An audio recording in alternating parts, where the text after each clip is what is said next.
안녕하세요. 미국 주식으로 부자되기 미주부입니다. 오늘은 미국 원격 진료 1위 기업인 텔라닥이 리본고를 인수한다는 기사를 보고 이 두 회사에 대해 한번 분석해 보려고 하는데요. 지난 슈레딩거 영상에서 리본고도 같이 분석해달라는 주주님들이 많이 계셨거든요. 사실 미주부는 주주님들이 분석해달라고 하셔서 리본고를 처음 알게 됐는데요. 우리 미주부 주주님들 참고하시라고 제 머릿속의 생각의 흐름을 비주얼하게 한번 표현해 봤습니다. 리본고라는 회사를 찾아보니 당뇨나 고혈압을 측정해서 원격 진료를 하나 하고 처음에 생각했었는데, 엄밀히 말하면 원격 진료라기보단 원격 관리에 가깝고요. 측정 데이터가 서버로 전송되고 인공지능이 분석하고 관리해준다? 요즘 하도 인공지능을 갖다 붙이는 회사들도 많아서 인공지능으로 뭘 분석한다는 거지? 하는 의심을 처음에 했었고요. 그리고 당뇨나 고혈압은 오래전부터 있었던 만성질환인데 이미 데이터는 충분하지 않나? 단순 서비스 플랫폼 회사인데 인공지능이란 말은 요즘 트렌드니 그냥 갖다 붙인 거 아닌가 하는 생각도 해봤습니다. 단순히 데이터를 쌓아서 데이터 패턴을 분석하고 예측하는 건 데이터 마이닝이라고 하죠. 인공지능은 머신러닝, 즉 학습과 추론 과정이 있어야 하잖아요. 어쨌든 결과적으로 그래서 리본고의 베네핏이 뭐냐? 다시 말해서 고객에게 어떤 베네핏을 주는 회사인가에 대해서 좀 모호하다는 생각을 했다는 거죠. 근데 갑자기 텔라닥이라는 회사가 리본고를 인수한다고? 가만 있어봐. 리본고를 분석하는 영상을 올리려고 했는데 갑자기 텔라닥이 튀어나왔네? 해서 알아보니까 원격 진료 회사 중 유일한 상장사라고 합니다. 일단 우리가 투자 아이디어를 찾을 때 이렇게 유일하다는 키워드에 솔깃할 수밖에 없죠. 그럼 경쟁자가 없다는 소린가? 하는 생각도 하게 되고요. 근데 경쟁자는 많이 있더라고요. 뒤에서 다시 설명드리겠습니다. 아무튼 팬데믹 이후에 언택트 수혜주였고 앞으로 원격 의료 시장의 성장이 더 가속화될 수도 있겠다, 이런 생각을 하면서 그럼 원격 진료를 하는 기업들 중에서 상장을 앞두고 있는 회사도 있나? 하는 생각까지 해봤습니다. 혹시 우리 미주부 주주님들 중에서 이번 코로나가 막 시작했을 때 원격 의료 기업에 투자하신 주주님들 계시나요? 이 생각을 왜 못했을까요? 많이 아쉽긴 하지만 그래도 큰 그림을 먼저 그려보고 세부적으로 들어가 보겠습니다. 일단 원격 의료 시장이 앞으로도 커질까 하는 생각을 해보게 되죠. 코로나 때문에 일시적인 건 아닐까 하는 거죠. 커진다면 얼마나 커질까? 원격 의료 시장 규모는 얼마나 되는지도 궁금합니다. 그리고 커진다면 어떻게 커질까 하는 생각도 해봐야죠. 그래서 원격 의료 시장 현황이 어떻게 되는지 시장 구조를 한번 봐야 할 것 같고요. 그리고 여기 짱이 누구야? 1등 기업이 누군지도 봐야겠죠. 앞에서 텔라닥이 이 시장 1등이라고 말씀드렸었죠. 뒤에서 자세히 알아보겠습니다. 그 다음 생각해 볼게. 1등이 누군지는 알겠는데 경쟁자가 많아지면 어떡하지? 그리고 애플, 아마존, 구글 같은 거대 기업이 뛰어들면 어떻게 되는 거지? 하는 생각이 들고요. 그렇게 되면 이런 거대 공룡 기업들이 텔라닥을 인수해버리진 않을까? 하는 생각까지 해보게 됩니다. 자, 이런 생각 방법이 투자 아이디어를 발굴할 수 있는 방법이 아닐까 해서 말씀드려봤습니다. 왜냐하면 우리 투자금을 10배로 만들어줄 회사를 찾으려면 당연히 앞으로 돈 잘 벌 수 있는 좋은 회사를 찾아야겠지만 더 중요한 건 좋은 회사 주식을 싸게 사야 하잖아요. 이미 오를 대로 오른 회사에 투자할 수는 없으니까요. 회사를 알아보기 전에 투자 아이디어를 위해서 미주부와 같이 미래를 한번 상상해 볼까요? 멀지 않은 미래에는 병원 진료도 많은 변화가 생길 거라 생각하는데요. 텔라닥, 리본고 같은 회사는 이제 막 시작 단계이고 미래에는 병원에 가지 않아도 피검사나 엑스레이 같이 집에서 검사할 수 있는 센서나 소형화된 장비도 많이 나오지 않을까요? 일단 한번 상상을 먼저 해보자는 거죠. 원격으로 진료를 받고 의사는 처방전을 써주면 드론이 약을 배송해 주는 거죠. 아니면 이렇게 획기적인 치료 장비들이 개발될 수도 있겠죠. 그리고 예전에 톰 크루즈 형님이 나왔던 마이너리티 리포트 보셨죠? 범죄를 저지를 사람들을 미리 예측해서 경찰이 잡아들여서 감옥에 넣어버리잖아요. 그래서 범죄율 0% 사회를 만들었다, 이런 내용인데요. 이렇게 미래에는 인공지능 센서가 탑재된 웨어러블 기기들이 우리 신체 여러 데이터들을 계속 수집하면서 환자가 아프기도 전에 미리 예측하고 질병을 초기에 치료해버리는 이런 시대가 오지 않을까 상상해봅니다. 근데 미래를 상상해보는 사이에 두 회사의 주가는 코로나 수혜주로 이미 주가가 이렇게 올라버렸어요. 두 회사 모두 급등한 시기가 2020년 초부터 올랐죠. 단순히 코로나 테마주라고만 볼 수 없는 게 매출 실적도 같이 올랐습니다. 뒤에서 다시 설명드리겠지만요. 텔라닥은 50불 정도 하던 주가가 200불이 넘었고 리본고는 25불 하던 주가가 130불이 넘어갔습니다. 두 회사 모두 짧은 시간에 주가가 4배에서 5배 올랐죠. 지금이라도 사야 하나? 하는 생각 다들 하고 계실 것 같은데 영상 끝까지 먼저 봐주세요.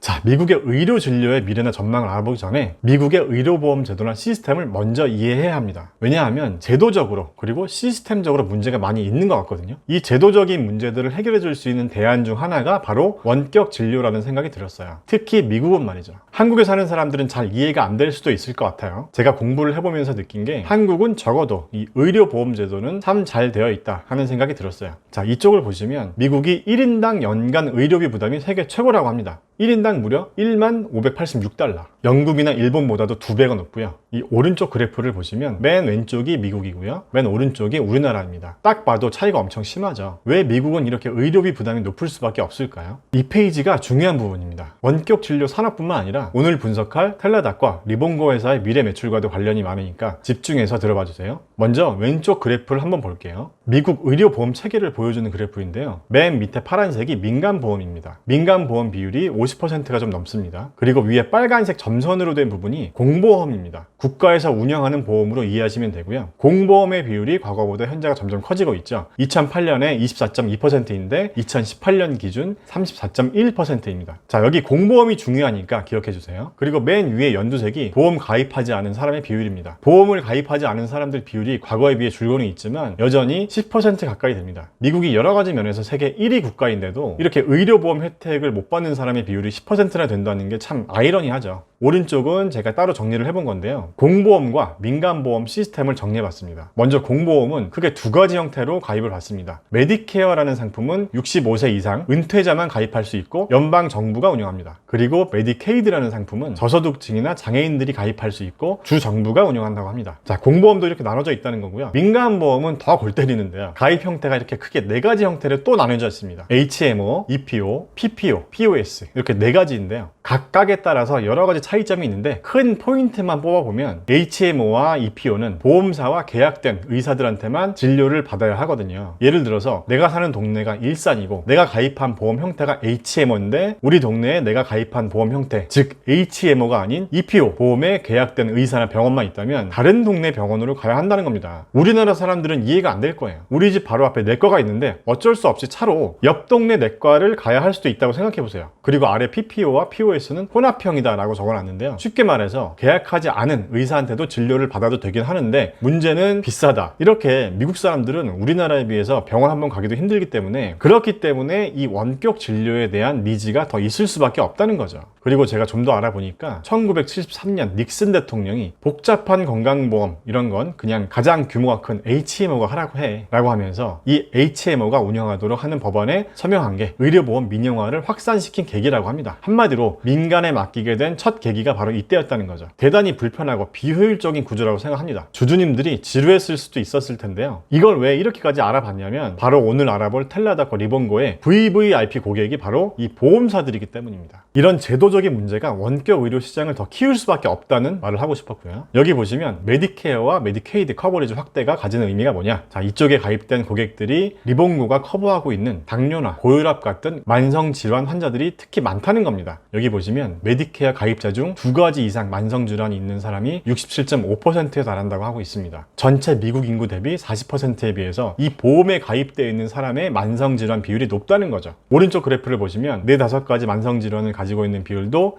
21.3%고 6가지 이상 만성질환이 있는 사람도 무려 17%나 됩니다. 자, 우리 주주님들도 건강관리 잘 하시길 바라고요. 지금까지 이 얘기를 왜 했냐면 이번 코로나로 인해서 의사와 보험사가 원격 의료에 대한 부정적인 시각이 줄어들었다는 거고요. 이거 해보니까 할만했다는 거죠. 원격 진료 시장이 커지려면 이 보험사들이 원격 진료 받는 것에 대해서 보험 적용을 해줘야 이 시장이 커지지 않겠어요? 보험사가 원격 진료에 대해서 보험 적용을 해주겠다고 하면 텔라닥이나 리본고 같은 회사들은 한 번에 엄청난 고객이 생기게 되는 거죠. 왜냐하면 보험사의 가입 고객이 그대로 이 텔라닥이나 리본고 같은 회사의 원격 진료 플랫폼으로 들어가는 거니까요. 근데 이번 코로나로 원격 진료 산업에 더 관심이 집중됐고 앞으로 성장성이 더 가속화될 거다라는 기대감이 생긴 거죠. 그리고 이유는 잘 모르겠지만 미국은 의사 수가 부족하다고 하는데요. 인구 1000명당 의료진이 미국이 2.69명이라고 하네요. 독일, 이탈리아, 프랑스보다 훨씬 낮습니다. 근데 앞으로도 더 심해질 거라고 전망하고 있고요. 앞에서도 말씀드렸지만 1인당 의료비는 세계 최고 수준이죠. 그래서 미국은 시스템적으로 이 원격 의료 시장이 커질 수밖에 없는 구조라는 거죠. 아래 그래프를 보면 원격 진료에 대해서 긍정적인 의견은 많은데 경험해본 사람은 아직 많지 않은 거죠. 앞으로 시장 규모가 커질 여력이 많고요. 기업에서도 원격 의료를 지원하는 건강보험 가입 비율이 올라가고 있습니다. 이렇게 기업에서 또 가입을 하면 기업에 소속된 직원들도 자연스럽게 이 플랫폼으로 들어오는 거고요. 원격 진료가 당장 부족한 의사 수를 보완해 줄 수 있는 이유가 뭐냐면요.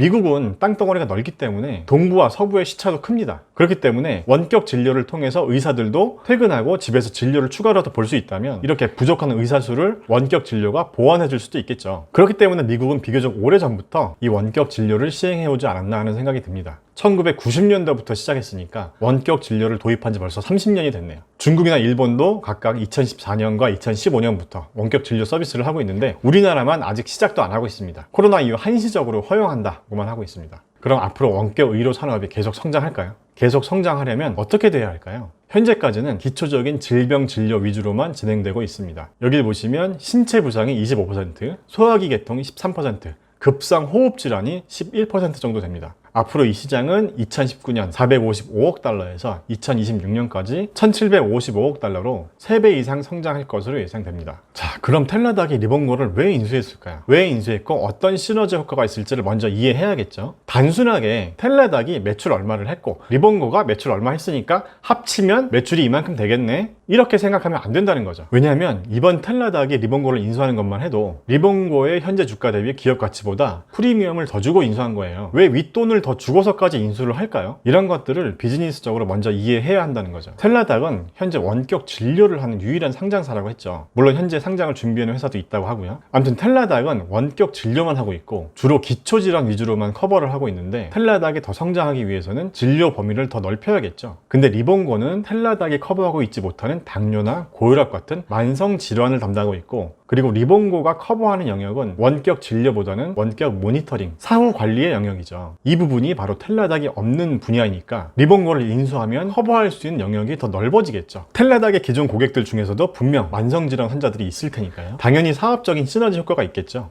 왼쪽의 표는 텔라닥이 서비스하고 있는 분야입니다. 텔라닥은 그동안 인수합병을 통해서 원격 의료 시장의 1등을 유지하기 위해서 많은 노력을 해온 것으로 보여집니다. 텔라닥이 리본고를 185억 달러에 인수한다고 기사가 났는데요. 다음 페이지에서 보여드리겠지만 리본고 현 시점의 기업 가치가 131억 달러 정도 됩니다. 주가가 바뀌면서 조금씩 변화가 있겠지만 리본고 현재 기업 가치보다 프리미엄을 더 얹어주고 텔라닥이 인수한 거죠. 합병 조건은 기사의 이 부분 한번 참고해 보시고요. 합병된 회사의 고객은 7천만 명 이상이 될 것이고 2025년까지 5천억 달러의 매출 시너지가 있을 것으로 예상한다고 하는데 2025년까지 5천억 달러의 시너지가 있을지는 검증해 봐야겠죠. 이런 기사에 이런 숫자는 100% 믿으면 안 됩니다. 대부분 해당 기업에서 보도자료 배포한 걸 받아서 쓴 것들일 테니까요. 뒤에서 한번 다시 검증해 보도록 하겠습니다. 텔라닥과 리본고의 기본적인 투자 지표를 먼저 보겠습니다. 텔라닥 시가총액은 172억 달러 정도 되고 리본고 시가총액은 132억 달러 정도 되네요. 텔라닥이 40억 달러 정도 기업 가치가 더 높습니다. 두 회사 모두 ROE는 마이너스입니다. 당기순이익이 적자 기업들이란 소리죠. 두 회사 모두 매출 성장률이 높긴 하지만 아직 이익은 내지 못하고 있는 회사들입니다. 그래서 주가 순자산 비율인 PBR로 비교를 해보면 텔라닥이 13.3배, 리본고가 26.2배, 차이가 꽤 있죠? 지금까지 미국 의료보험 시스템과 원격 진료 시장 현황을 알아봤었고요. 다음 2부 영상에서는 텔라닥과 리본고 기업에 대해서 좀 더 자세히 분석해 보겠습니다. 그리고 텔라닥의 현재 그리고 미래 경쟁자들은 누구인지도 알아보고 텔라닥 주식 지금 사도 될까? 너무 오른 거 아닌가?에 대해서 비슷한 산업의 다른 회사들과 비교해 보면서 알아보겠습니다. 그리고 텔라닥 투자 시 리스크는 어떤 게 있을지도 알아보고 마지막으로 텔라닥의 미래 기업 가치는 어디까지 올라갈 수 있을지도 알아보겠습니다. 오늘은 여기까지입니다. 영상 끝까지 시청해 주셔서 감사합니다. 영상이 유익하셨다면 구독과 좋아요, 알림 설정도 부탁드립니다. 안녕.